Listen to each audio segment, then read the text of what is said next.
सिन्दूरारुणविग्रह त्रिनयना माणिक्यमौलिस्फुरत् तारानायकशेखरां स्मितमुखी मापीनवक्षोरुहाम् पाणिभ्यामलिपूर्णरत्नचषकं रक्तोत्पलं बिभ्रति सौम्यां रत्नघटस्थरक्तचरणां ध्यायेत्।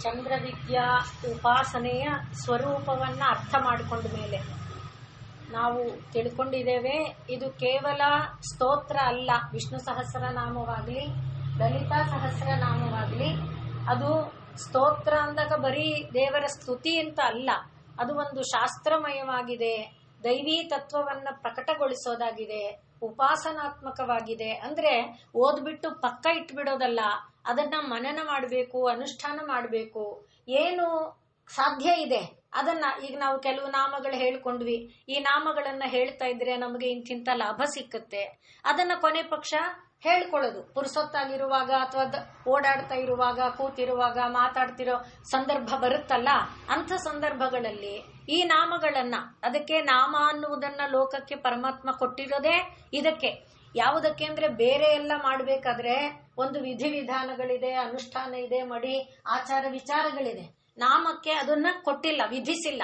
ನಾಮವನ್ನ ಎಲ್ಲಿರುವಾಗ, ಯಾವಾಗ, ಹೇಗ್ ಬೇಕಾದ್ರೂ ಮಾಡಬೇಕು ಅನ್ನುವಂಥ ಸೌಲಭ್ಯವನ್ನ ಪರಮಾತ್ಮ ಕರುಣಿಸಿಕೊಟ್ಟು, ನಾಮವನ್ನ ಕೊಟ್ಟು, ನಾಮದಲ್ಲಿ ತನ್ನ ಶಕ್ತಿಯನ್ನ ತುಂಬಿ ಮಾಡಿ ಉದ್ಧಾರ ಆಗರಪ್ಪ ಅಂತ ಕೊಟ್ಟಿರುವಂಥದ್ದು ಅನ್ನೋದನ್ನ ನೋಡಿದ್ದೇವೆ. ಆದ್ರಿಂದಲೇ ನಾವು ಕೆಲವು ನಾಮಗಳನ್ನ ಹೇಳುವಾಗ ಈ ನಾಮದಿಂದ ನಮಗಿಂಥ ಲಾಭ ಇದೆ, ಈ ನಾಮವನ್ನ ನಿರಂತರ ಉಚ್ಚಾರ ಮಾಡೋದ್ರಿಂದ ನಮ್ಗಿಂಥದ್ದು ಸಿಕ್ಕುತ್ತೆ ಅಂದಿದ್ದೇವಲ್ಲ. ಹಾಗೆ ಏನನ್ನಾದರೂ ನಾವು ಅನುಷ್ಠಾನ ಮಾಡಿಕೊಳ್ಳೋದು ಕೂಡ ಮುಖ್ಯ ಇದೆ. ಅದಕ್ಕೋಸ್ಕರನೇ ಇದು ಒಂದು ಶಾಸ್ತ್ರ ರೂಪದಲ್ಲಿ ಬಂದಿದೆ ಅನ್ನೋದನ್ನ ಹೇಳಿಕೊಂಡು ಬಂದಾಗ, ಚಂದ್ರವಿದ್ಯಾ ಎನ್ನುವ ಒಂದು ವಿದ್ಯೆಯ ಉಪಾಸನೆ ಹೇಗೆ ಅನ್ನೋದನ್ನ ಹೇಳಿ. ಈಗ ಭಾನುಮಂಡಲ ವಿದ್ಯಾ ಅಥವಾ ಭಾನುವಿದ್ಯಾ ಅನ್ನುವುದನ್ನ ಹೇಳ್ತಾ ಇದ್ದಾರೆ. ಅದರಲ್ಲಿ ತಾಯಿ ಭಾನುಮಂಡಲದ ಮಧ್ಯದಲ್ಲಿ ಇರುವವಳಾಗಿ, ಅವಳೇ ಕಿರಣಗಳನ್ನ ಒಂದು ಮಾಲೆಯನ್ನಾಗಿ ಹೊಂದಿ ಲೋಕವನ್ನೆಲ್ಲ ಬೆಳಗಿಸ್ತಾ. ಅದರಿಂದ ಈಗ ದೇವಿ ಅಂದ್ರೆ ಎಲ್ಲೋ ದೂರ ಇದ್ದಾಳೆ, ಏನೋ ನಮ್ಗೆ ಗೊತ್ತಿಲ್ಲ ಅನ್ನೋ ಬದಲು ಬೆಳಗ್ಗೆ ಎದ್ದ ತಕ್ಷಣ ಸೂರ್ಯ ಕಾಣ್ತಾನಲ್ಲ, ಅವನನ್ನ ನೆನಪು ಮಾಡಿಕೊಂಡು ಅವನ ಮೂಲಕ ದೇವಿಯನ್ನ ನಾವು ನೋಡಿದ್ರು ಕೂಡ ಆ ಅನುಷ್ಠಾನವು, ಆ ಅನುಸಂಧಾನವು, ಆ ಸ್ಮರಣೆಯೂ ನಮ್ಮನ್ನ ದೇವರನ್ನೇ ನಾವು ಹೊಂದುವಂತೆ ಮಾಡುತ್ತೆ. ಅದಕ್ಕೋಸ್ಕರನೇ ಭಾನುಮಂಡಲ ಮಧ್ಯಸ್ಥ ಭೈರವಿ ಭಗಮಾಲಿನಿ. ಅದನ್ನ ಭೈರವಿ ಅಂತ ಕರೆದಿದ್ಯಾಕೆ ಅಂದ್ರೆ, ತೀವ್ರವಾದ ತಾಪ ಸೂರ್ಯನದು ಕೇವಲ ಬೆಳಗಿನ ಜಾವದ ಒಂದು ಸೂರ್ಯನೇ ಆಗಿದ್ರು ಅವನ ಎಳೆಯ ಕಿರಣಗಳನ್ನ ಒಂದು ನಿಮಿಷ ಕೇಂದ್ರೀಕರಿಸಿ ನೋಡಕ್ಕಾಗಲ್ಲ. ಒಂದು ನಿಮಿಷ ಕೇಂದ್ರೀಕರಿಸಿ ಕಣ್ಣು ತೆರೆದರೆ ಈ ಕಡೆಗೆ ಎಳ್ಕೊಂಡ್ರೆ ಪೂರ್ತಿ ಕತ್ತಲೆ ಕಾಣುತ್ತೆ, ನಮಗೆ ಬೆಳಕು ಕಾಣೋದಿಲ್ಲ. ಅಂದ್ರೆ ಅಂಥ ಎಳೆಯ ಸೂರ್ಯನ ಕಿರಣಗಳೇ ಅಷ್ಟು ಪ್ರಬಲವಾಗಿದ್ದಾಗ, ಆದ್ರಿಂದ ಭೈರವ ರೂಪದಲ್ಲಿ ತಾಯಿ ಇದ್ದಾಳೆ. ಆದ್ರೆ ಭಗಗಳನ್ನ, ಕಿರಣಗಳನ್ನ ಮಾಲೆಯನ್ನಾಗಿ ಹೊಂದಿದ್ದಾಳೆ. ಭಗರೂಪಿಯಾದಂಥ ಪರಮಾತ್ಮನ ಒಂದು ಐಶ್ವರ್ಯದೊಡನೆ ಈ ಲೋಕವನ್ನೆಲ್ಲ ರಕ್ಷಿಸ್ತಾ ಇದ್ದಾಳೆ, ಕಾಪಾಡ್ತಾ ಇದ್ದಾಳೆ. ಹಾಗೆ ಭಗಮಾಲಿನಿ ಅನ್ನುವುದನ್ನ ನೋಡಿದ ನಂತರ ಅವಳೇ ಪದ್ಮಾಸನ ಹೇಗಾದ್ಲು. ಆ ಪದ್ಮಾಸನ ಅಂದ್ರೆ ಏನು ಅನ್ನುವುದನ್ನ ನೋಡ್ಕೊಂಡ್ವಿ. ಪದ್ಮನಾಭ ಸಹೋದರಿಯಾಗಿ ಅವಳು ಆಗಿದ್ದಂಥದ್ದನ್ನ ಅನೇಕ ಕಥೆಗಳನ್ನ ನೋಡ್ಕೊಂಡ್ವಿ, ಕಾಮಾಕ್ಷಿಯಾಗಿ. ಹಾಗೆ ಆ ದೇವಿ ಈಗ ಏನಾಗಿದ್ದಾಳೆ, ಪದ್ಮನಾಭ ಸಹೋದರಿಯಾದ್ಮೇಲೆ ಉನ್ಮೇಷ ನಿಮಿಷೋತ್ಪನ್ನ ವಿಪನ್ನ ಭುವನಾವಲಿಹಿ. ಇಲ್ಲಿ ಈ ಪದ್ಮನಾಭ ಸಹೋದರಿ ಅನ್ನುವಲ್ಲಿ ಒಂದು ಬೀಜಾಕ್ಷರ ಅಡಗಿದೆ ಎಂಬುದಾಗಿ ಶಾಸ್ತ್ರ ಹೇಳುತ್ತೆ. ಆದ್ರೆ ಈಗ ಬೀಜಾಕ್ಷರಗಳನ್ನ ಉಪದೇಶ ಇಲ್ಲದೆ ನಾವು ಅನುಷ್ಠಾನ ಮಾಡುವಂತಿಲ್ಲ. ಮತ್ತೆ ಅದಕ್ಕೆ ತುಂಬಾ ಕಟ್ಟುನಿಟ್ಟುಗಳೆಲ್ಲ ಇದೆ. ಅದೇ ನಾಮವನ್ನ ಇಟ್ಕೊಂಡ್ರೆ ಬೀಜಾಕ್ಷರಕ್ಕೂ ನಾಮಕ್ಕೂ ಏನು ವ್ಯತ್ಯಾಸ ಅಂದ್ರೆ, ಬೀಜಾಕ್ಷರ ಅಂದ್ರೆ ಆಟಮ್ ತರಹ. ಆಟಮ್ ಒಳಗಡೆ ಎಲ್ಲ ಶಕ್ತಿ ಅಂದ್ರೆ ಬೀಜನೇ ಇಮ್ಯಾಜಿನ್ ಮಾಡ್ಕೊಳ್ಳಿ. ಒಂದು ಎಲ್ಲಕ್ಕಿಂತ ದೊಡ್ಡ ಉದಾಹರಣೆ ಶಾಸ್ತ್ರಗಳು ಕೊಡೋದು ಆಲದ ಮರದ ಬೀಜ.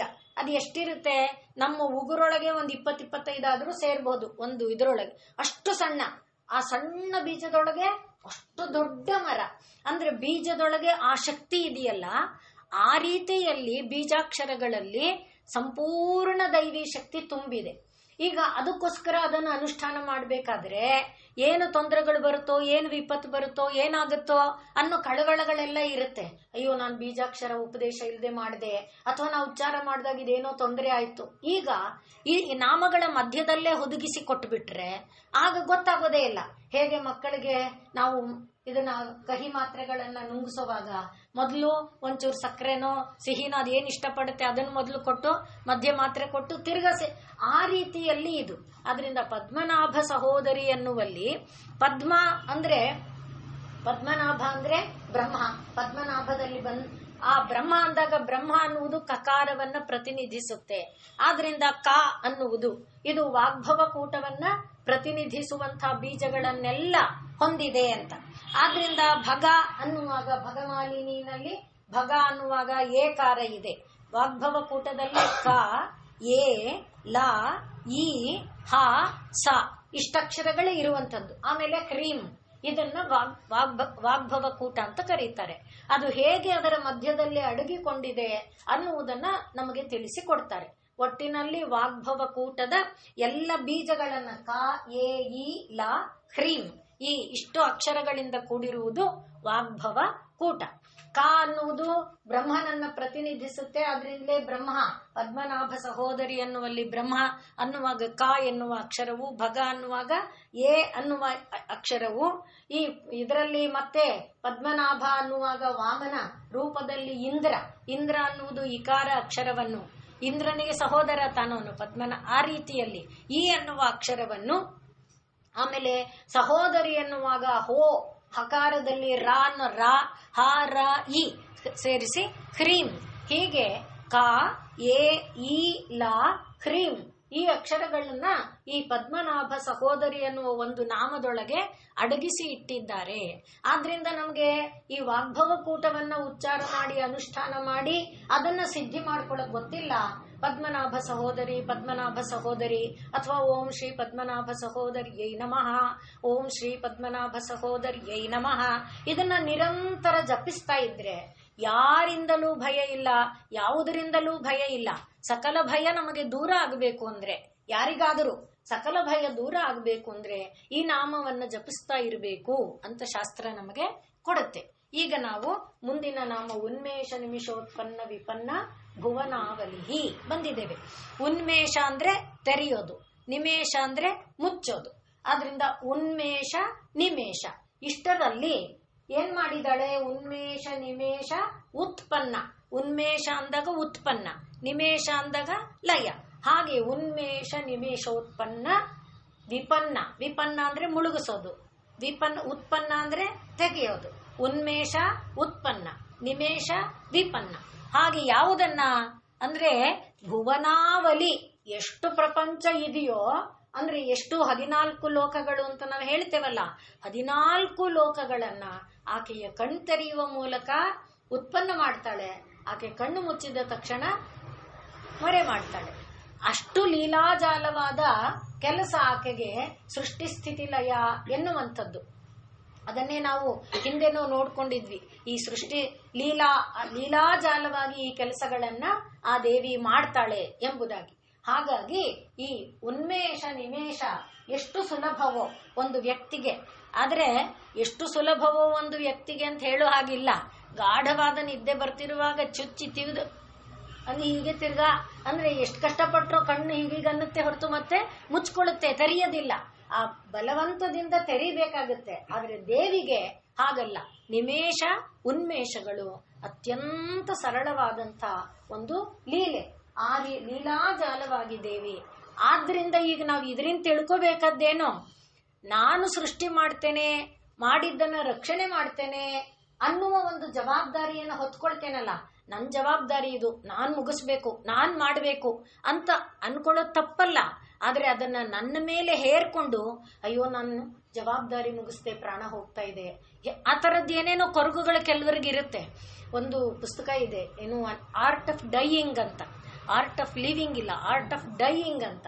ಅಂದ್ರೆ ಮೃತ್ಯು ಮನುಷ್ಯನನ್ನ ಬಾಧಿಸುತ್ತೆ, ಪ್ರತಿ ಜೀವಿಗೂ ಬಾಧಿಸುತ್ತೆ. ಆ ಬಾಧೆ ಇಲ್ಲದಂತೆ ಶರೀರವನ್ನ ತ್ಯಾಗ ಮಾಡೋದಕ್ಕೆ ಒಂದು ಪಾಠ ಅದು ಅಂದ್ರೆ ಶಾಸ್ತ್ರೀಯವಾಗೇ ಇದೆ. ಉಷರ್ಬುಧ ಆರ್ಯ ಅಂತ ಒಬ್ರು ಬರೆದಿರುವಂತ ಪುಸ್ತಕ ಅದು. ಅದರಲ್ಲಿ ಗರುಡ ಪುರಾಣವನ್ನ ಆಧಾರವಾಗಿಟ್ಕೊಂಡು ಅದನ್ನ ಹೇಳ್ತಾರೆ. ಯಾಕೆ ಜೀವಿಗೆ ಸುಲಭವಾಗಿ ಶರೀರ ತ್ಯಾಗ ಮಾಡಕ್ಕಾಗಲ್ಲ? ಈಗ ನಾ ಹೇಳಿದ್ನಲ್ಲ, ಕರ್ತವ್ಯಗಳು, ಕೆಲವು ಕರ್ತವ್ಯಗಳಿರುತ್ತೆ. ಆ ಕರ್ತವ್ಯಗಳನ್ನ ಮಾಡದೆ ಜೀವ ನಾನು ಬಿಟ್ಬಿಡ್ತಾ ಇದ್ದೀನಿ ಅಂದಾಗ, ಒಂದು ಕಾಲ ಅಂದ್ರೆ ಯೌವನದ ಕಾಲದಲ್ಲೋ ಯಾವುದೋ ಒಂದು ಕಾಲದಲ್ಲಿ ಏನೋ ದರ್ಪ ಏನೋ ಇರುತ್ತೆ, ಇಲ್ಲ ಬಿಡು ನನ್ನ ಮಗಳಿಗೆ ನಾ ಇಷ್ಟ ಇದ್ರೆ ಮಾಡ್ತೀನಿ, ಇದ್ರೆ ಮಾಡ್ಲಾ, ನೀನೇನ್ ಹೇಳುದು, ಆ ರೀತಿ ಬಂದವರು ಹೇಳಿದಾಗ ಬೇಕಾದ್ರೆ ವಾದ ಮಾಡಿರ್ತೀವಿ. ಯಾರೋ ನಿನ್ ಮಗಳನ್ನ ಕೊಡಮ್ಮ, ಆ ಮನೆಗೊಂದು ಒಳ್ಳೇದಾಗತ್ತೆ, ಏನೇನೋ ಹೇಳಿರ್ಬಹುದು. ಅವಾಗ ನಾವು ಬೇಕಾದ್ದು ಜೋರು ಹೊಡೆದಿರಬಹುದು. ಆದ್ರೆ ಕೊನೆಗೆ ವಿವಾಹನೇ ಆಗದೆ ಹೋದಾಗ, ನನಗೆ ಮೃತ್ಯು ಕಾಲ ಬಂದಾಗ, ಅಯ್ಯೋ ನಾನು ನನ್ನ ಮಗಳಿಗೆ ಮದುವೆ ಮಾಡದೆ ಪ್ರಾಣ ಬಿಡ್ತಾ ಇದ್ದೀನಿ, ನಾ ಹೋದ್ಮೇಲೆ ನನ್ನ ಮಗಳ ಕಥೆ ಏನು, ಈ ರೀತಿ ನನ್ನನ್ನು ಬಾಧಿಸುತ್ತೆ. ಆಗೇನಾಗತ್ತೆ, ಜೀವ ಹೋಗಲ್ಲ. ಅವಾಗ ಏನೋ ಸ್ಟ್ರೋಕು ಗೀಕು ಆಗುತ್ತೆ. ಇದನ್ನ ನಾವು ನೋಡಿದ್ರೆ ಆ ಸ್ಟ್ರೋಕ್ ಆದವ್ರಿಗೂ ಜೀವ ಪಟ್ಟಂತ ಹೋಗಲ್ಲ.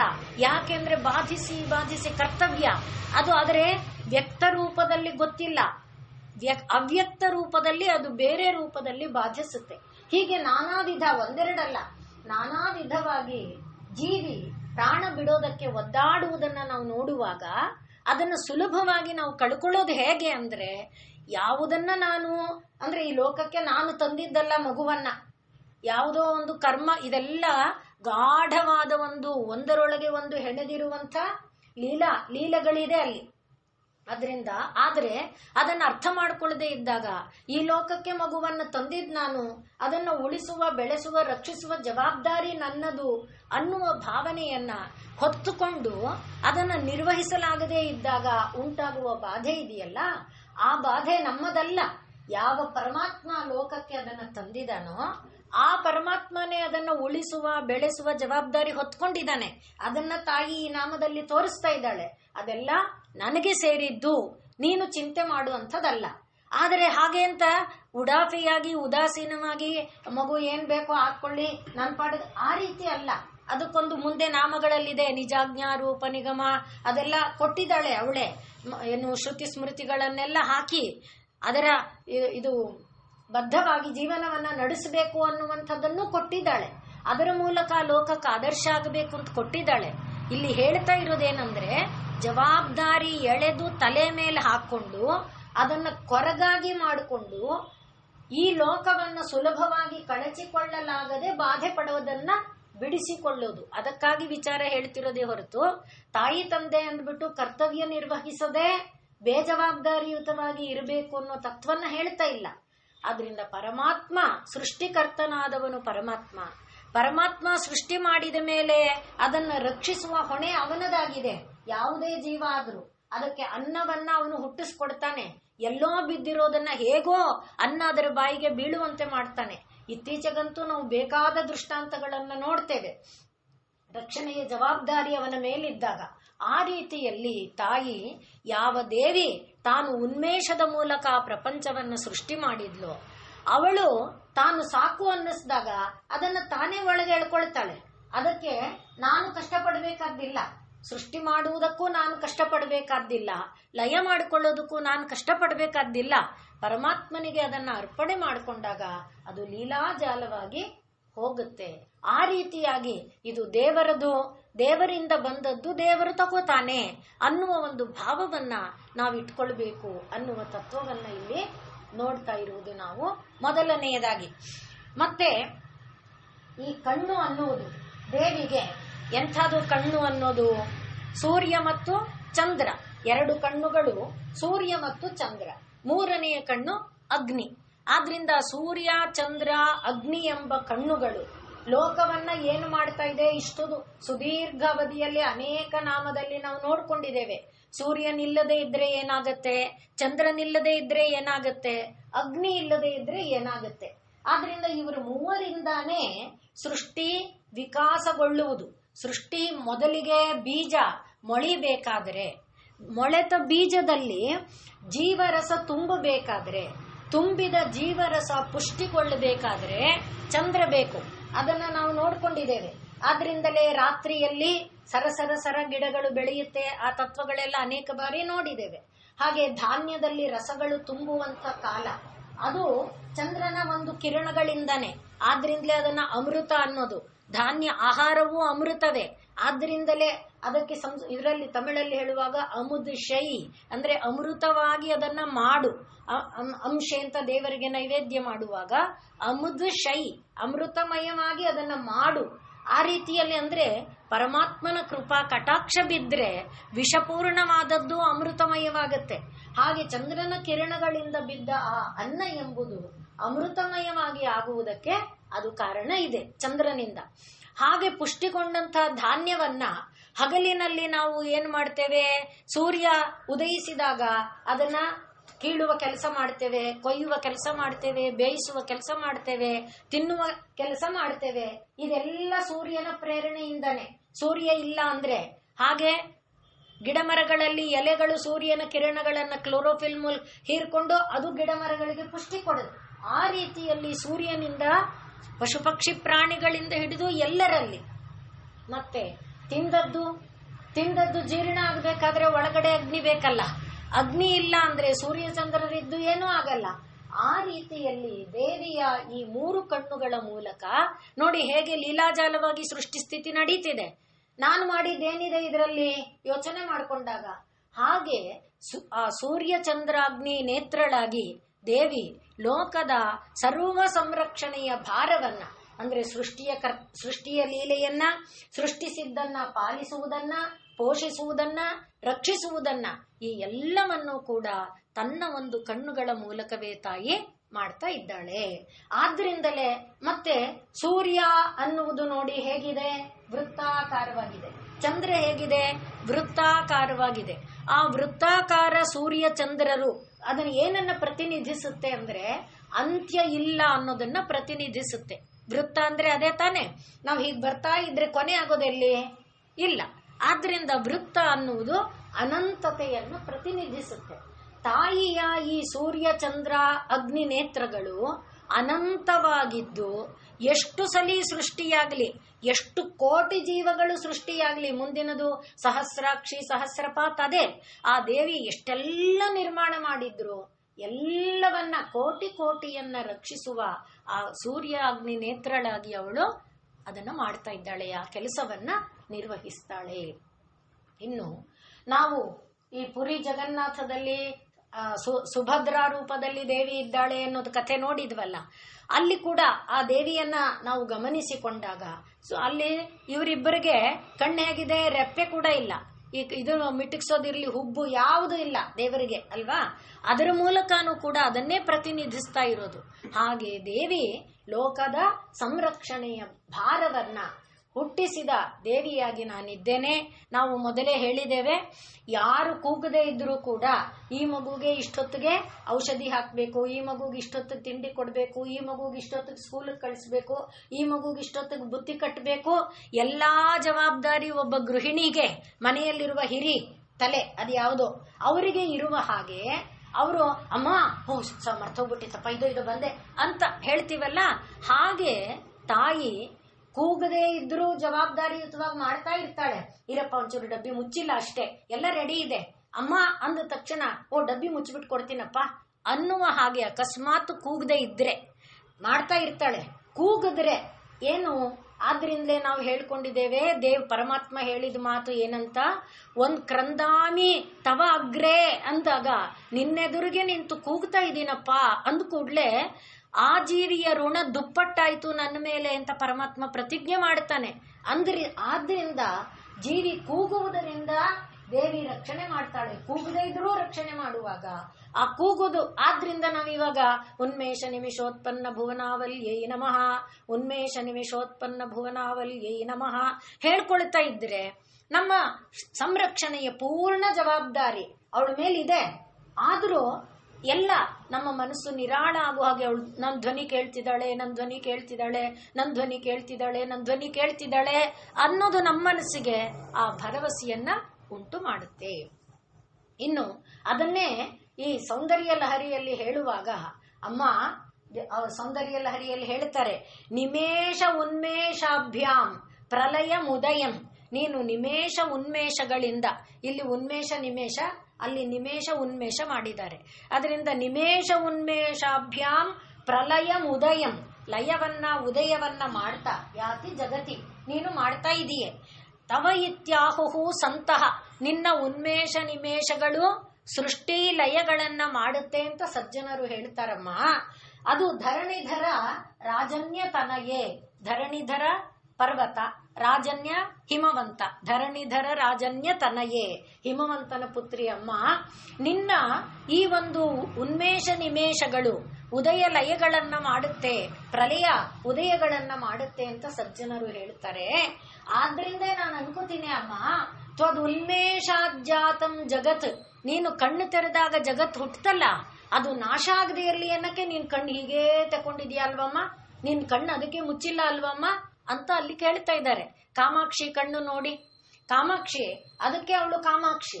ಆದ್ರಿಂದ ತ್ವದುನ್ಮೇಷಾಜ್ಜಾತಂ ಜಗದಿದಂ ಅಶೇಷಂ ಪ್ರಲಯ ನ ಯಾತು, ಈ ನಾನು ಸೃಷ್ಟಿ ಮಾಡಿದ ನನ್ನ ಉನ್ಮೇಷದಿಂದ ಸೃಷ್ಟಿಯಾದ ಈ ಪ್ರಪಂಚ ಪ್ರಲಯನ್ನ ಯಾತು ಅಥವಾ ಪ್ರಲಯಾತ್ ಪರಿತ್ರಾತು, ಪ್ರಲಯದಿಂದ ರಕ್ಷಿಸುವುದಕ್ಕೋಸ್ಕರ ನೀನು ಶಂಕೆ ಪರಿಹೃತ ಅನಿಮೇಷ, ಅದಕ್ಕೋಸ್ಕರನೇ ಅಮ್ಮ ನೀನು ಕಣ್ಣು ಮುಚ್ಚೋದನ್ನ ಮರ್ತ್ಕೊಂಡಿದೀಯ ಅನ್ಸುತ್ತೆ ಅಲ್ವಮ್ಮ ಅಂತ ಅಲ್ಲಿ ಸೌಂದರ್ಯ ಲಹರಿಯಲ್ಲಿ ಕೇಳ್ತಿದ್ದಾರೆ.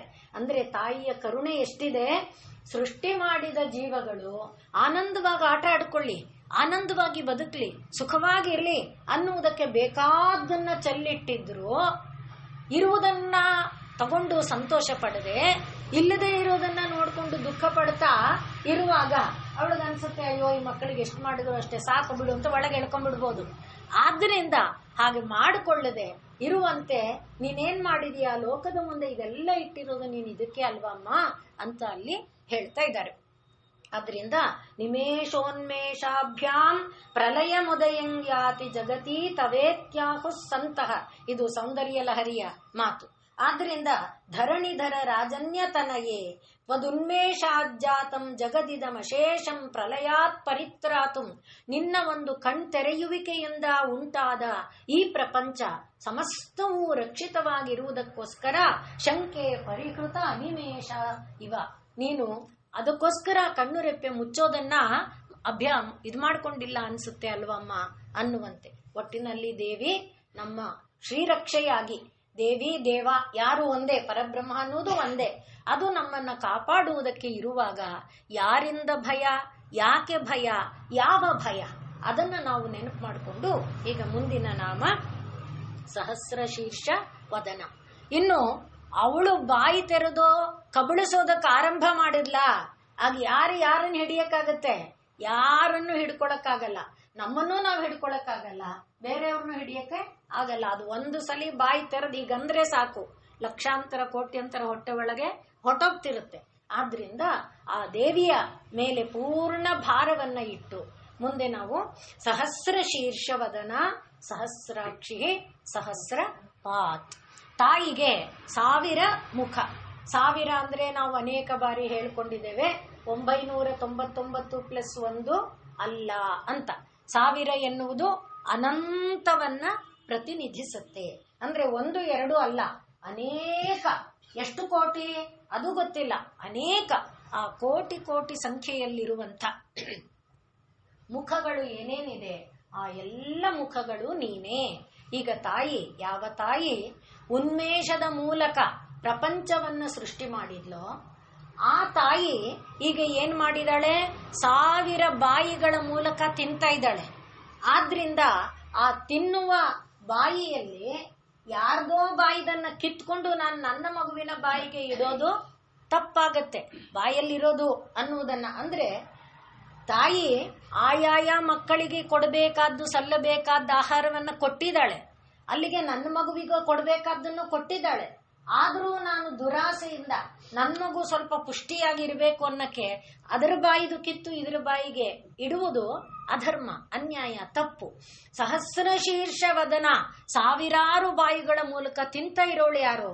ದೇವಿನೇ. ಆದ್ರಿಂದ ಈ ಮಗುವಿನ ಬಾಯಲ್ಲಿ ತಿಂತಿರೋದು ದೇವಿನೇ, ಆ ಮಗುವಿನ ಬಾಯಲ್ಲಿ ತಿಂತ ಇರೋದು ದೇವಿನೇ. ಶ್ರೀರಾಮಕೃಷ್ಣ ಪರಮಹಂಸರಿಗೆ ಗಂಟ್ಲು ಕ್ಯಾನ್ಸರ್ ಬಂದು ಅವರು ಆಹಾರ ತಗೊಳ್ಳೋದಕ್ಕೆ ಆಗ್ತಾ ಇರೋಲ್ಲ. ಈ ಮಹಾತ್ಮರಿಗೆಲ್ಲ ಅವರು ಮಾಯೆಯಿಂದ ಇದನ್ನೆಲ್ಲ ನಿರ್ಮಾಣ ಮಾಡ್ಕೊಳ್ತಾರೆ. ದತ್ತಾತ್ರೇಯ ಪ್ರಭುವಿನ ಚರಿತೆಯನ್ನ ಓದಿದ್ರೆ ನಮಗೆ ಗೊತ್ತಾಗುತ್ತೆ. ಬೇಕಂತ ಕುಡ್ಕನ್ ತರದಲ್ಲಿ, ಮಾಂಸ ತಿನ್ನೋ ತರದಲ್ಲಿ, ಕೊಚ್ಚೆನಲ್ಲಿ ಬಿದ್ದಿರೋ ತರದಲ್ಲಿ, ಆ ತರ ಎಲ್ಲ ದತ್ತಾತ್ರೇಯ ತನ್ನನ್ನ ತಾನು ತೋರಿಸಿಕೊಳ್ಳುವ ಕಥೆಗಳನ್ನ ನಾವು ನೋಡ್ತೇವೆ. ಹಾಗೆ ಮಾಡ್ಕೊಳ್ಳೋ ಉದ್ದೇಶ ಅವರು ಅಂದ್ರೆ ಅವರಲ್ಲಿರುವ ಶಕ್ತಿಯನ್ನ ದುರುಪಯೋಗ ಮಾಡ್ಕೊಳ್ಳೋ ಜನರು ಅವ್ರ ಹತ್ರ ಸುಳಿದೇ ಇರಲಿ ಅನ್ನಕ್ಕಷ್ಟೇ, ಮಿಕ್ಕಿದ್ದಕ್ಕೇನಲ್ಲ. ನಿಜವಾಗಿ ಪರಮಾತ್ಮ ತತ್ವವನ್ನ ಅರ್ಥ ಮಾಡ್ಕೊಂಡವರು ಕೊಚ್ಚೆನಲ್ಲಿ ಬಿದ್ದಿದ್ರು ಪರಮಾತ್ಮನನ್ನ, ಈಗ ನಮ್ಮನೆ ದೇವರ ವಿಗ್ರಹ ಮೋರಿಲ್ ಬಿದ್ದೋಗಿದೆ ಅನ್ನಿ, ಬೆಳ್ಳಿದೋ ಚಿನ್ನದ್ದು, ಕಲ್ಲದ್ ಬಿದ್ದಿದ್ರೆ ಎತ್ಕೊಳ್ಳಲ್ಲ, ಚಿನ್ನದ್ದು ಬೆಳ್ಳಿದೋ ಬಿದ್ದಿದ್ರೆ ಮೋರಿಲ್ ಬಿದ್ದಿದ್ರೆ ಎತ್ಕೊಂಡು ಬರ್ತೇವೆ ಅಲ್ವೇ? ಹಾಗೆ ಅಂದ್ರೆ ಆ ರೀತಿಯಲ್ಲಿ ಈ ಬೇರೆ ಇದನ್ನ ನಾವು ಗಮನಿಸಿಕೊಂಡಾಗ, ಅಂದ್ರೆ ದೇವರಿಗೆ ಇದರ ಸಂಬಂಧಪಟ್ಟಿದ್ದ ವಿಚಾರನ ಗಮನಿಸಿಕೊಂಡಾಗ ಆ ಮೋರಿಯಲ್ಲಿದ್ದರೂ ನಾವು ಪರಮಾತ್ಮನನ್ನ ಪರಮಾತ್ಮ ಅಂತ ಭಾವಿಸುವ ಹಾಗೆ ಅಂಥ ಒಂದು ನೆಲೆ. ಅದಕ್ಕೆ ನಾವು ಅನೇಕ ಕಥೆ ನೋಡಿದ್ದೇವೆ ನೋಡಿ. ಒಬ್ಬ ಚಮ್ಮಾರ ಚಪ್ಲಿ ಚರ್ಮ ನೆನೆಸುವ ಇದರೊಳಗೆ ಅದನ್ನೇ ಗಂಗೆ ಅಂತ ಇದ್ದಿದ್ದು, ಆ ರೀತಿ ಅನೇಕ ದೃಷ್ಟಾಂತಗಳಿದೆ. ಆದ್ರಿಂದಲೇ ಶ್ರೀರಾಮಕೃಷ್ಣರೇ ಉದಾಹರಣೆ ಹೇಳುವಾಗ, ಹೃದಯ ಅನ್ನುವವನು ಅವರ ಸೋದರ ಸಂಬಂಧದ ಮಗ, ಅವರ ಸೋದರತೆ ಮಗನೋ ಏನೋ, ಅವರು ಸೇವೆ ಮಾಡ್ತಿರ್ತಾನೆ. ನನಗೂ ಬ್ರಹ್ಮವಿದ್ಯೆ ಕೊಡು, ನನಗೂ ಬ್ರಹ್ಮವಿದ್ಯೆ ಕೊಡು ಅಂತ ಕಾಡ್ತಾ ಇರ್ತಾರೆ. ಆಗ ಅವರು ರಾಮಕೃಷ್ಣರು ಉತ್ತರ ಕೊಡಲ್ಲ.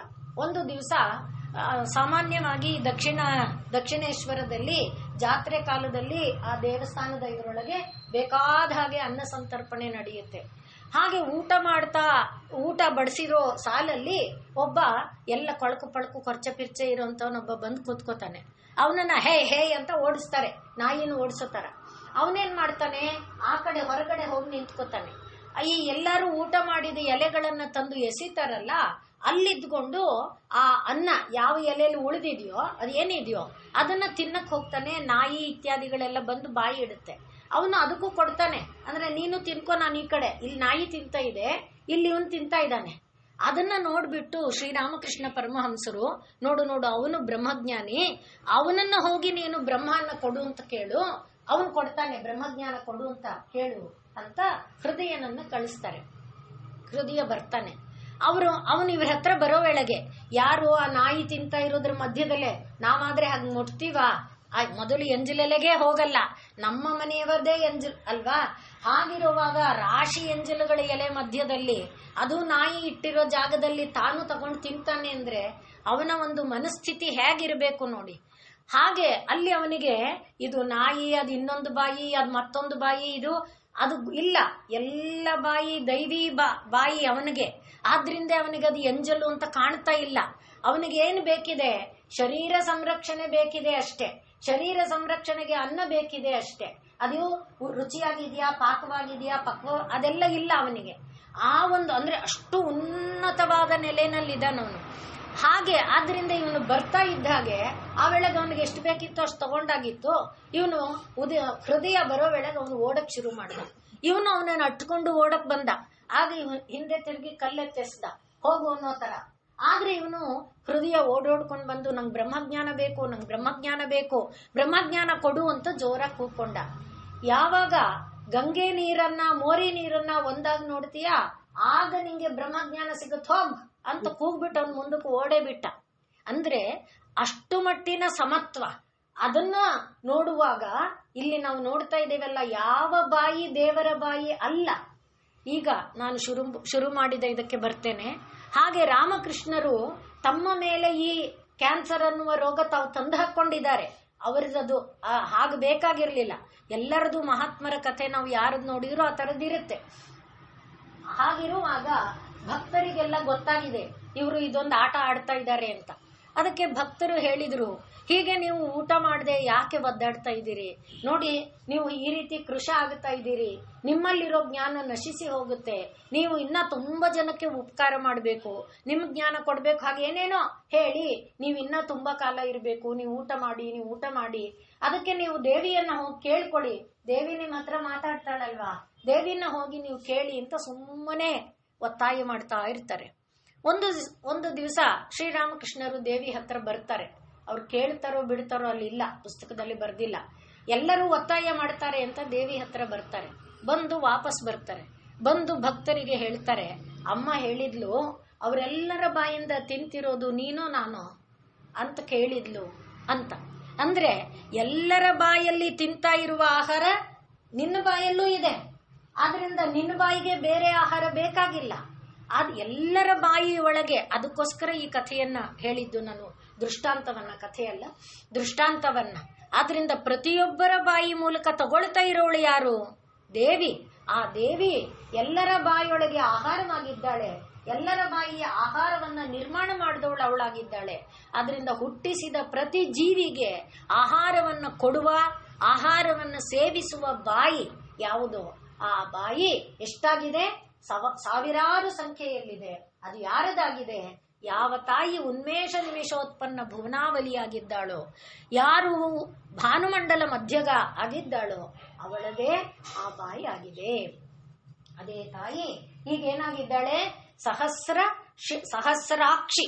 ಅವಳು ಸಹಸ್ರ ಶೀರ್ಷ ವದನ, ಸಾವಿರಾರು ತಲೆ, ಸಾವಿರಾರು ಬಾಯಿ. ಹಾಗೆ ಸಹಸ್ರ ಅಕ್ಷಿ, ಕಣ್ಣು. ಕಣ್ಣು ಏನನ್ನ ತೋರಿಸುತ್ತೆ? ಎಚ್ಚರಿಕೆಯನ್ನ, ಜ್ಞಾನವನ್ನ, ತಿಳಿವಳಿಕೆಯನ್ನ, ಅರಿವನ್ನ ತೋರಿಸುತ್ತೆ. ಅಂದ್ರೆ ಪ್ರತಿ ಜೀವಿಗಳ ಕಣ್ಣೊಳಗೆ ಕಣ್ಣಾಗಿ ನಿಂತಿರುವವಳು ತಾಯಿ. ಇದೇ ಅಕ್ಷಿವಿದ್ಯಾ ಅನ್ನುವುದಾಗಿ ಛಾಂದೋಗ್ಯ ಉಪನಿಷತ್ತಿನಲ್ಲಿ ಒಂದು ವಿದ್ಯೆ ಉಪಾಸನೆ ಇದೆ. ಆ ಅಕ್ಷಿವಿದ್ಯೆಯಾಗಿ ಅಂದ್ರೆ ಕಣ್ಣೊಳಗೆ. ಇದು ಸುಮ್ಮನೆ ನಾವು ಆಟ ಆಡುವಾಗ ನಮ್ಮ ವಯಸ್ಸಿನವ್ರಿಗೆ ಮಾತ್ರ ಗೊತ್ತಾಗುತ್ತೆ. ಈ ಬಳಪ ಇದು ಸ್ಲೇಟ್ ಇಟ್ಕೊಂಡು ಬರೆಯೋ ಕಾಲದಲ್ಲಿ ಬಳಪಗಳು ಮುಗಿದೋಗೋದು, ಮಕ್ಕಳು ಬಳಪ ಕೊಡು ಅಂತ ಕೇಳೋದು. ಬಳಪ ಬೇಕಾ ಅಂತ ಕಣ್ಮೇಲೆ ಹೀಗೆ ಪುರ ಈಗ ಅಂದ್ಬಿಟ್ಟು ಈಗ ತೋರಿಸ್ತಾ ಇದ್ವಿ.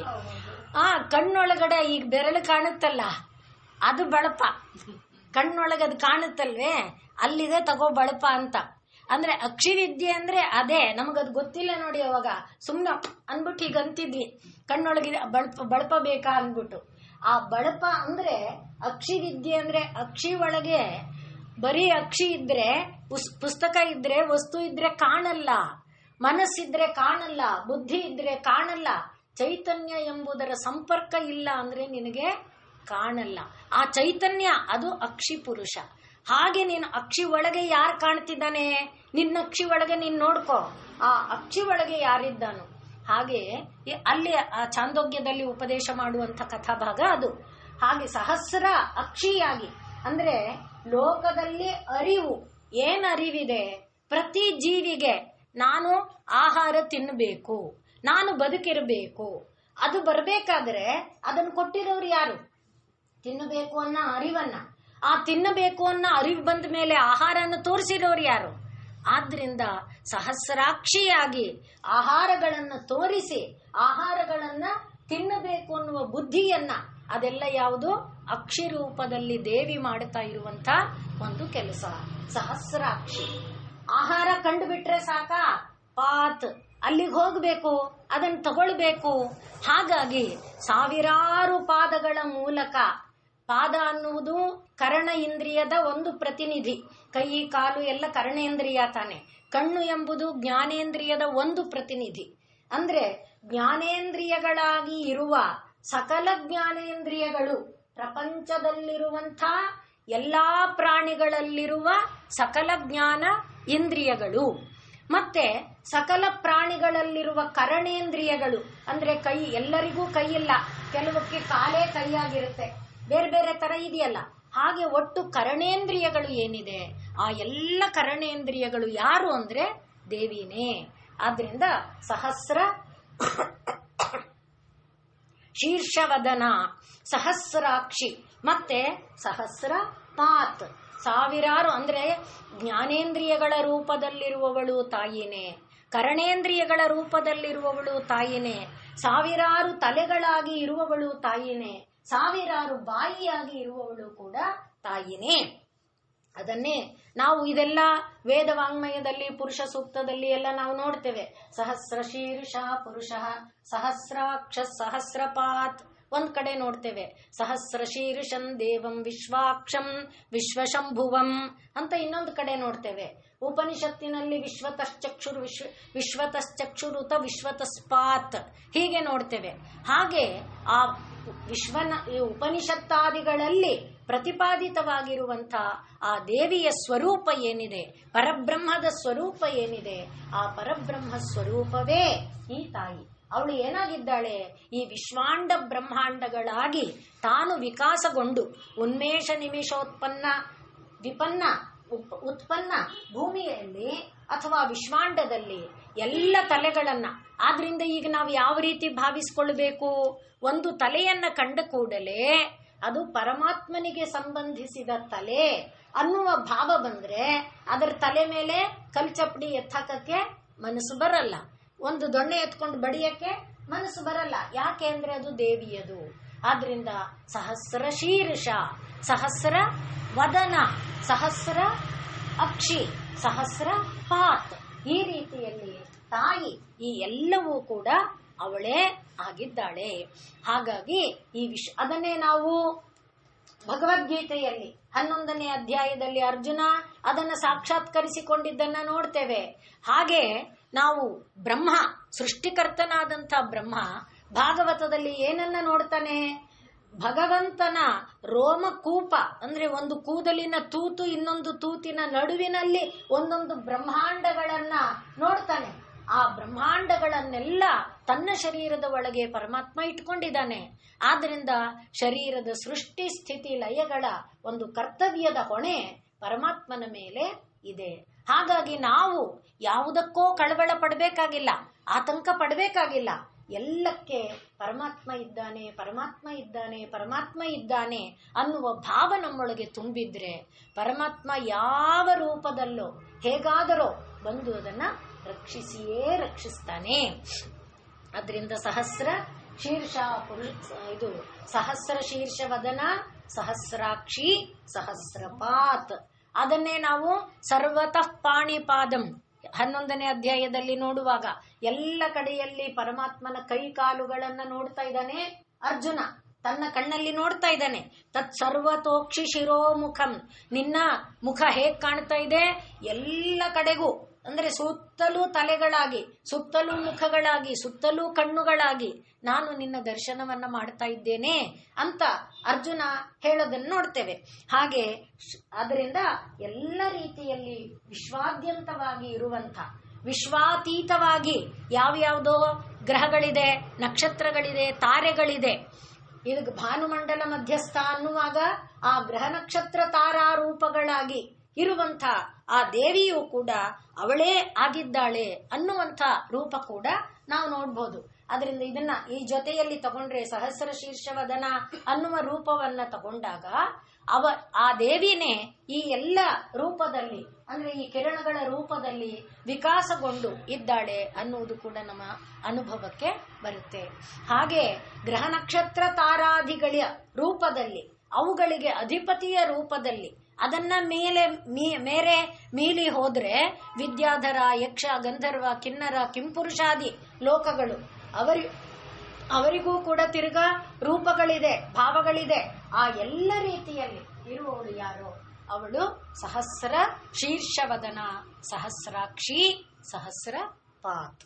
ಈಗ ಅದೆಲ್ಲದರ ಸಾರಾಂಶ ಆ ಬ್ರಹ್ಮಕೀಟ ಜನನಿ, ಬ್ರಹ್ಮನಿಂದ ಹಿಡಿದು ಕೀಟದವರೆಗೆ ಆ ಬ್ರಹ್ಮ ಕೀಟ ಜನನಿ. ಬ್ರಹ್ಮದಿಂದ ಆ ಅನ್ನೋದು ಇಂದ ಹಿಡಿದು ಅಂತ, ಆ ಅನ್ನೋದು ಅದನ್ನು ಪ್ರತಿನಿಧಿಸುತ್ತೆ. ಬ್ರಹ್ಮನಿಂದ ಹಿಡಿದು ಕೀಟದವರೆಗೆ ಎಲ್ಲಕ್ಕೆ ಜನನಿ ಅವಳೇ. ಅಂದ್ರೆ ಈಗ ನಾನ್ ರಾಜ್ಕುಮಾರ್ನಮ್ಮ ಇಲ್ಲ, ದೇವಿ ಬ್ರಹ್ಮನಿಗೆ ತಾಯಿ ಆಗಿದ್ರು ನಾನ್ ಬ್ರಹ್ಮನಮ್ಮ ಅನ್ಲಿಲ್ಲ. ಒಂದು ಇರುವೆಗೂ ಅಮ್ಮ ಅವಳೆ, ಒಂದು ಸೊಳ್ಳೆಗೂ ಅಮ್ಮ ಅವಳೆ, ಒಂದು ಅಣುವಿಗೂ ಅಮ್ಮ ಅವಳೆ, ಬ್ರಹ್ಮನಿಗೂ ಅಮ್ಮ, ಈಶ್ವರನಿಗೂ ಅಮ್ಮ, ವಿಷ್ಣುವಿಗೂ ಅಮ್ಮ ಅವಳೆ. ಆದ್ರಿಂದ ಆ ಬ್ರಹ್ಮ ಕೀಟ ಜನನಿ. ಆದ್ರೆ ಆ ರೀತಿಯಲ್ಲಿ ತಾಯಿ ಎಲ್ಲರಿಗೂ ತಾಯಿ ಆಗಿದ್ದಾಳೆ. ನಾವು ಸ್ತೋತ್ರ ಮಾಡುವಾಗ ತ್ವಂದೇವಿ ಜನನಿ ಪರಾ ಅಂತ ಸ್ತೋತ್ರ ಮಾಡ್ತೇವೆ. ಅಮ್ಮ ನೀನು ಪರಾ ಜನನಿ, ನೀನೇ ಎಲ್ಲರಿಗೂ ಜನನಿಯ ಸ್ಥಾನದಲ್ಲಿರುವವಳು ನೀನೇ. ಜನನಿ ಅಂದಾಗ ಬರೀ ಜನ್ಮ ಕೊಡುವುದಷ್ಟೇ ಅಲ್ಲ, ರಕ್ಷಿಸುವ, ಪಾಲಿಸುವ, ಪೋಷಿಸುವ, ಭರಿಸುವ, ಅವರವರ ಅಗತ್ಯಗಳನ್ನು ಪೂರೈಸುವ ಎಲ್ಲ ಜವಾಬ್ದಾರಿ ಅವಳದೇ. ಆದ್ರಿಂದ ತ್ವಂದೇವಿ ಜನನೀ ಪರ, ತ್ವಯೈತದ್ಧಾರ್ಯತೆ ವಿಶ್ವಂ ತ್ವಯೈತತ್ ಸೃಜ್ಯತೆ ಜಗತ್. ಈಗ ನಾವು ಸ್ತೋತ್ರದಲ್ಲಿ ನೋಡ್ತೇವಲ್ಲ, ಅದೇ ತ್ವಂದೇವಿ ಜನನೀ ಪರ. ನೀನೇ ಧರಿಸುವವಳು, ರಕ್ಷಿಸುವವಳು, ಸೃಷ್ಟಿಸುವವಳು, ಪಾಲಿಸುವವಳು, ಎಲ್ಲ ನೀನೇ. ಆದ್ರಿಂದ ಈಗ ಆ ಬ್ರಹ್ಮ ಕೀಟ ಜನನಿ ಅನ್ನುವ ಪಾಯಿಂಟ್ ಬಂದಾಗ ಸುಮ್ಮನೆ ಬ್ರಹ್ಮ ಆಗಕ್ಕಾಗತ್ತಾ? ನಾವು ನೋಡಿದ್ದೇವೆ. ಈಗ ಹನುಮ ಮುಂದೆ ಏನಾಗುತ್ತಾನೆ, ಮುಂದಿನ ಕಲ್ಪಕ್ಕೆ ಬ್ರಹ್ಮ ಆಗುತ್ತಾನೆ ಅಂತ ನಾವು ನೋಡಿದ್ದೇವೆ. ಆದ್ರೆ ಹಾಗಾಗಬೇಕಾದ್ರೆ ಒಬ್ಬನಿಗೆ ಏನು ಬೇಕು, ಅರ್ಹತೆ ಏನು ಅಂದ್ರೆ ಕ್ವಾಲಿಫಿಕೇಶನ್ ಏನು, ಎಜುಕೇಶನಲ್ ಕ್ವಾಲಿಫಿಕೇಶನ್ ಅಂತ ಇಟ್ಕೊಳ್ಳೋದಾದ್ರೆ ಏನಪ್ಪಾ ಅಂದ್ರೆ ಪುಣ್ಯಗಳ ರಾಶಿ ಇದ್ದರೆ ಏನಾಗುತ್ತೆ, ಮೇಲಿನ ಲೋಕ ದೊರಕತ್ತೆ. ಸ್ವರ್ಗಾದಿ ಲೋಕ ದೊರಕಬೇಕಾದ್ರೆ ಸ್ವರ್ಗಲೋಕ, ಯಕ್ಷಲೋಕ, ಗಂಧರ್ವ ಲೋಕ, ಕಿನ್ನರ ಲೋಕ ಇತ್ಯಾದಿ ಲೋಕಗಳ ಪ್ರಾಪ್ತಿಯಾಗಬೇಕಾದ್ರೆ ನಾವೇನ್ ಮಾಡಿರ್ಬೇಕು, ಪುಣ್ಯ ಸಂಗ್ರಹವನ್ನ ಮಾಡ್ಕೊಂಡಿರ್ಬೇಕು. ಆ ರೀತಿಯಾಗಿ ಅಲ್ಲಿಗೆ ಏನಾಯ್ತು, ದೇವಿ ಪುಣ್ಯವಂತರಾದವರಿಗೆ ಜನನಿ ಅಂತಾಯ್ತು. ಹಾಗಾದ್ರೆ ಪಾಪಾತ್ಮರನ್ನ ನೋಡೋದಿಲ್ವಾ? ನೀವೇನಪ್ಪಾ ನೀವೆಲ್ಲ ಪುಣ್ಯಾತ್ಮರು, ನಮ್ಮಂತ ಪಾಪಾತ್ಮರು ಇಲ್ಲ. ಪಾಪಾತ್ಮರಿಗೂ ಅಮ್ಮನೇ, ಪುಣ್ಯಾತ್ಮರಿಗೂ ಅಮ್ಮನೇ. ಯಾಕೆ? ಕೀಟ ಜನನಿ. ಕೀಟ ಜನ್ಮ ಬಿಟ್ಟಿ ಬಂದಿಲ್ಲ. ನಾವು ಮಾಡಿದ ಕೋಟಿ ಪಾಪಗಳ ಫಲವಾಗಿ ಕೀಟ ಜನ್ಮ, ಹೀನ ಜನ್ಮ ಬರೋದು ಇದರಲ್ಲಿ ಏನು, ಮಲದಲ್ಲಿ ಒಂದು ಹುಳವಾಗಿ ಜನ್ಮ ಆಗಬೇಕಾದ್ರೆ ಈ ಸಗಣಿಯಲ್ಲಿ ಹುಳ ಎಲ್ಲ ಇರುತ್ತಲ್ಲ, ಹಾಗೆ ಮಾನವ ಮಲದಲ್ಲೂ ಹುಳುಗಳಾಗಿ ಜನ್ಮ ಬರಬೇಕಾದ್ರೆ ಎಷ್ಟೋ ಪಾಪಗಳ ಫಲ ಅದು. ಆದರೆ ನಮ್ಮಲ್ಲಿ ಹೇಳ್ತಾರೆ, ಸ್ವದತ್ತಾಂಬ ಪರದತ್ತಾಂಬ ಯೋಹರೇತ ವಸುಂಧರಾಮ್ ಷಷ್ಟಿರ್ವರ್ಷ ಸಹಸ್ರಾಣಿ ವಿಷ್ಟಾಯಾಂಜಾಯತೆ ಕ್ರಿಮಿಹಿ ಅಂತ. ಯಾರ್ದನ್ನೋ ನಾವು ಕಸ್ಕೊಳ್ಳೋ ಬುದ್ಧಿ ಇದೆಯಲ್ಲ, ಯಾರ್ದನ್ನೋ ನಾವು ದಕ್ಕಾಕೊಂಡು ಮಾಡೋ ಕೆಲಸ ಇದೆಯಲ್ಲ, ಅದು ಒಬ್ಬ ವ್ಯಕ್ತಿಯನ್ನ 60,000 ವರ್ಷ ಕಾಲ ಮಲದಲ್ಲಿ ಹುಳುವಾಗಿ ಮಾಡುತ್ತೆ ಅಂತ ಶಾಸ್ತ್ರ ಹೇಳುತ್ತೆ. ಆದ್ರಿಂದ ಈಗ ಕೀಟವಾಗಿ ಜನ್ಮ ಅದನ್ನ ನೋಡಿದ್ಮೇಲೆ ನಾವು ಯಾರ್ಯಾರ್ದು ಗದಕ್ಕಾಕೊಂಡಿವೋ ದೇವರೇ ನಮ್ಮನ್ನು ಕಾಪಾಡಪ್ಪ ಅಂತ ಭಯ ಆಗ್ಬೋದು. ದೇವರೇ ಈ ಪಾಪದಿಂದ ನಮ್ಮನ್ನ, ಯಾಕೆ ಆ ಮಲದೊಳಗಿನ ಹುಳ ಅನ್ಸುತ್ತಲ್ಲ, ಆದ್ರೆ ಅದು ದೇವರದು ಅಂತ ಭಾವಿಸ್ಕೊಂಡಾಗ ದೇವಿ ಅಲ್ಲಿದ್ದಾಳೆ, ದೇವಿ ರಕ್ಷಿಸ್ತಾಳೆ. ಹೇಗೆ ನೋಡಿ, ಹಿಂದಿನ ನಾಮದಲ್ಲಿ ನೋಡುವಾಗಲೂ ಗಂಗೆ ನೀರನ್ನ, ಮೋರಿ ನೀರನ್ನ ಆ ನಾಯಿ ಎಲ್ಲರೂ ಯಾವ ಬಾಯಿಯಿಂದ ತಿಂದಿದಾರೋ ಆ ಎಲ್ಲ ಎಲೆಗಳ ಮಧ್ಯದಲ್ಲಿ ಅವನು ತಗೊಳ್ಬೇಕಾದ್ರೆ ಅವನ ಭಾವ ಹೇಗಿರಬೇಕು? ಆ ರಾಶಿ, ಎಂಜಲೆಲೆಗಳ ರಾಶಿ, ಅವನಿನ್ನೂ ತಿಂತಿರುವಾಗ ಇನ್ನಷ್ಟು ಎಲೆ ತಪ್ಪಂತ ಇದೆಲ್ಲ ನಾವು ನೋಡಿದ್ದೇವೆ. ಮಾಡ್ತಾರೆ, ಉದ್ದೇಶವಾಗಿ ಮಾಡ್ತಾರೆ ಪಾಪ. ಅಂದ್ರೆ ಇತ್ತೀಚೆಗೆ ಅದು ಕಡಿಮೆ ಆಗಿದೆ. ಈ ಛತ್ರಗಳ ಮುಂದೆ ತೊಟ್ಟಿಗಳಲ್ಲಿ ಅಲ್ಲಿ ಬಳ್ಕೊಂಡು ತಿಂತಿರೋರ್ನ ನಾವು ಕಣ್ಣಲ್ಲಿ ನೋಡಿದ್ದೇವೆ. ಹಾಗೆ ತಗೊಳ್ತಾ ಇರುವಾಗ ತಂದು ರಪ್ಪಂತ ಅವರ ಮೇಲೆ ಎಲೆ ಎಸೆಯೋದನ್ನ ನೋಡಿದ್ದೇನೆ ನಾನು. ಅಂಥದೆಲ್ಲ ಪಾಪಗಳಿದೆಯಲ್ಲ, ಅಂದ್ರೆ ಅದೆಲ್ಲ ನಮ್ಮನ್ನ ಏನು ಮಾಡುತ್ತೆ, ಈ ರೀತಿ ಕೀಟ ಜನ್ಮವಾಗಿ ನಮಗೆ ಕೊಡುತ್ತೆ. 100 ಜನ್ಮಗಳು, ಒಂದಲ್ಲ 60,000 ವರ್ಷಗಳ ಕಾಲ ಒಂದು ಕೀಟವಾಗಿ ಒಂದೇ ತಪ್ಪಿಗೆ ಅವ್ರಿವ್ರದನ್ನ ಕಸ್ಕೊಂಡು ತಪ್ಪಿಗೆ ಅಂದ್ರೆ ಎಷ್ಟೆಷ್ಟು ಅಪರಾಧಗಳ ರಾಶಿ ಇದೆಯೋ ನಮ್ಮೊಳಗೆ. ಆದ್ರಿಂದ ಆದರೆ ಪರಮಾತ್ಮ ಪಾಪ ಮಹಾಕರುಣಾಮಯ, 1000 ಬಾರಿ 1,00,000 ಬಾರಿ ಹೇಳಿದಾನೆ, ನನ್ನ ನೆನ್ಕೊಂಡ್ ಬಿಡಪ್ಪ, ಒಂದು ಬಾರಿ ನನ್ನ ನಾಮ ನೆನೆದ್ರೆ ನಿನ್ನ ಕೋಟಿ ಜನ್ಮಗಳ ಪಾಪ ಹೋಯ್ತೋ ಅಂತ ಹೇಳಿದಾನೆ. ಆ ಭರವಸೆಯನ್ನ ಕೊಟ್ಟಿದ್ದಾನೆ. ಅದರಿಂದ ಭಗವನ್ ನಾಮ ಸ್ಮರಣೆಯನ್ನ ಮಾಡ್ತಾ ಜನ್ಮಗಳ ಪಾಪ, ಈ ಜನ್ಮದ ಪಾಪ ಏನೇನಿದೆಯೋ, ಗೊತ್ತಿದ್ದು ಮಾಡಿದ್ದು, ಗೊತ್ತಿಲ್ಲದೆ ಮಾಡಿರೋದು, ದೇವ್ರೆ ಅದೆಲ್ಲ ದೂರ ಆಗಲಿ. ಆ ಒಂದು ಧೈರ್ಯ ಕೊಡೋಕೆ ಈ ನಾಮದಲ್ಲಿ ಆ ಬ್ರಹ್ಮ ಕೀಟ ಜನನಿ. ಪಾಪಗಳನ್ನ ಆಚರಣೆ ಮಾಡಿ ಕೀಟ ಜನ್ಮವನ್ನ ಯಾರು ಪಡ್ಕೊಂಡಿದಾರೋ ಆ ಕೀಟ ಜನ್ಮವನ್ನ ಕೊಟ್ಟವಳು ಯಾರು? ದೇವಿನೇ. ತಿರೋಧಾನ ಕರಿನಲ್ಲಿ ನೋಡಿದ್ದೇವೆ, ಯಾವ ಜೀವಿಗೆ ಯಾವ ಜನ್ಮ ಕೊಡಬೇಕು, ಎಷ್ಟು ಕಾಲ ಆ ಜನ್ಮದಲ್ಲಿ ಆ ಶರೀರದಲ್ಲಿ ಅವರು ಇರಬೇಕು. ಆ ಜನ್ಮದಲ್ಲೂ ಏನ್ ಬರೀ ದುಃಖನೇ ಇದೆಯಾ? ಆನಂದ ಇದೆ. ಆ ರೀತಿಯಾದ ಆನಂದ ಎಷ್ಟು ಕಾಲ ಇದೆ, ದುಃಖ ಎಷ್ಟು ಕಾಲ ಇದೆ, ಹಾಗೆ ಅದನ್ನೆಲ್ಲ ನಿರ್ಣಯ ಮಾಡುವ ತಾಯಿಯವಳು. ಆದ್ರಿಂದ ಆ ಬ್ರಹ್ಮ ಕೀಟ ಜನನಿ. ಬ್ರಹ್ಮ ಅಂದಾಗ ಪುಣ್ಯಾದಿ ಫಲಗಳಿಂದ ದೊರಕುವ ಪವಿತ್ರವಾದ ಜನ್ಮಗಳಿಗೆ ಕೂಡ ತಾಯಿ ಅವಳೇ. ಹಾಗೆ ಪಾಪಗಳಿಂದ ದೊರಕುವಂತಹ ಹೀನಾತಿಹೀನವಾದ ಜನ್ಮಗಳು, ಕೀಟಾದಿ ಜನ್ಮಗಳು, ಅದಕ್ಕೆ ತಾಯಿ ಕೂಡ ಅವಳೇ. ಆ ಬ್ರಹ್ಮ ಕೀಟ ಜನನಿ. ಅದಕ್ಕಾಗಿ ನಾವು ಅದನ್ನೇ ಯಾ ದೇವಿ ಸರ್ವಭೂತೇಷು ಮಾತೃರೂಪೇಣ ಸಂಸ್ಥಿತ, ಹಾಗೆ ಎಲ್ಲ ಜೀವಿಗಳ ರೂಪದಲ್ಲಿರುವ ದೇವಿ ನಿನಗೆ ನಮಸ್ಕರಿಸ್ತೇನಮ್ಮ ಅನ್ನುವ ಭಾವದಿಂದ ನಾವು ಇದನ್ನ ನೆನಪು ಮಾಡಿಕೊಂಡಾಗ ಸರ್ವ ಪಾಪಗಳಿಂದ ಬಿಡುಗಡೆ ನಮಗೆ ದೊರಕುತ್ತೆ. ದೇವಿಯ ಆ ದಿವ್ಯ ಭಾವದ ಒಂದು ಸ್ಮರಣೆ ನಮ್ಮನ್ನ ಏನು ಮಾಡುತ್ತೆ, ಈ ಕಲ್ಮಶಗಳಿಂದ ದೂರ ಮಾಡುತ್ತೆ. ಯಾವುದಕ್ಕೂ ಕೂಡ ನಾವು ಅನೇಕ ಬಾರಿ ಹೇಳಿಕೊಂಡಿರುವಂತೆ ಎಷ್ಟೋ ದೂರ ತಪ್ಪುಗಳೇ ಮಾಡಿಕೊಂಡು ಬಂದುಬಿಟ್ಟಿದ್ದೇವೆ.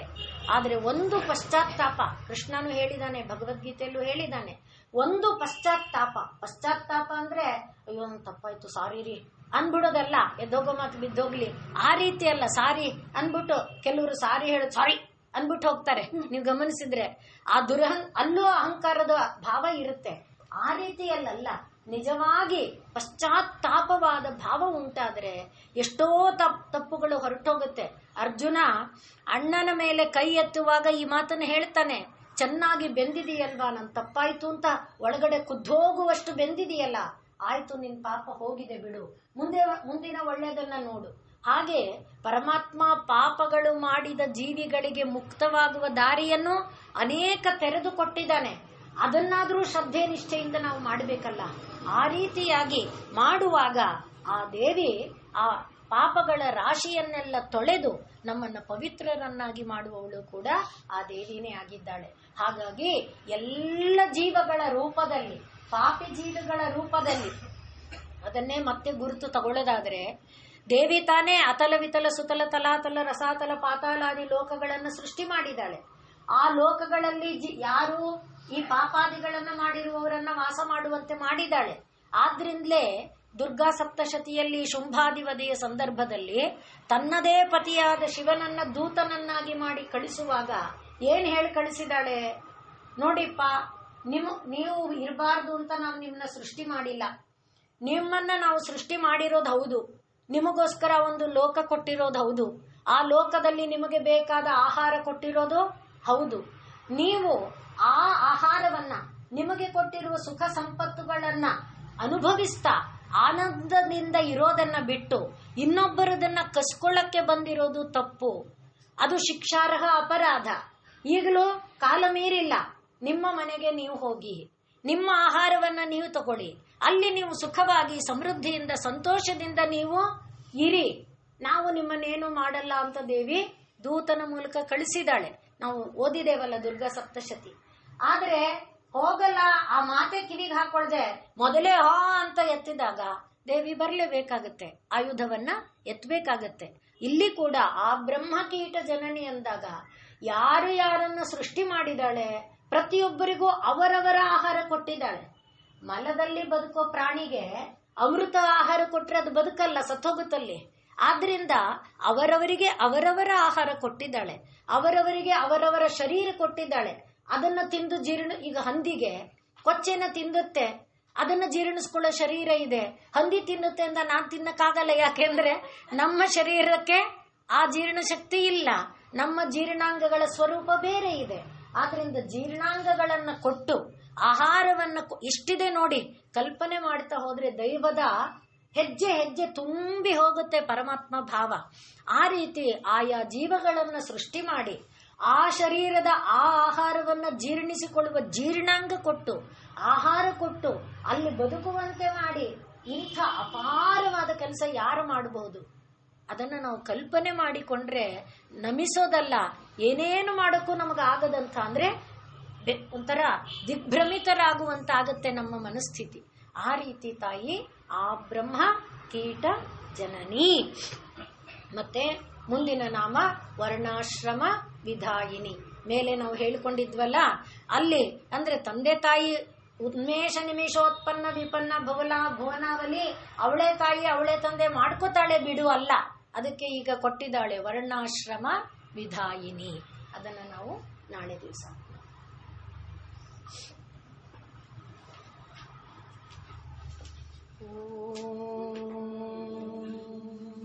ಪೂರ್ಣಮದ पूर्णमदः पूर्णमिदं पूर्णमुदच्यते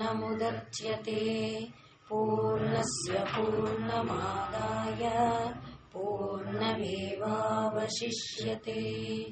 ॐ शान्ति शान्तिः। सर्वे भवन्तु सुखिनः, सर्वे सन्तु निरामयाः, सर्वे भद्राणि पश्यन्तु, मा कश्चित् दुःखभाग् भवेत्।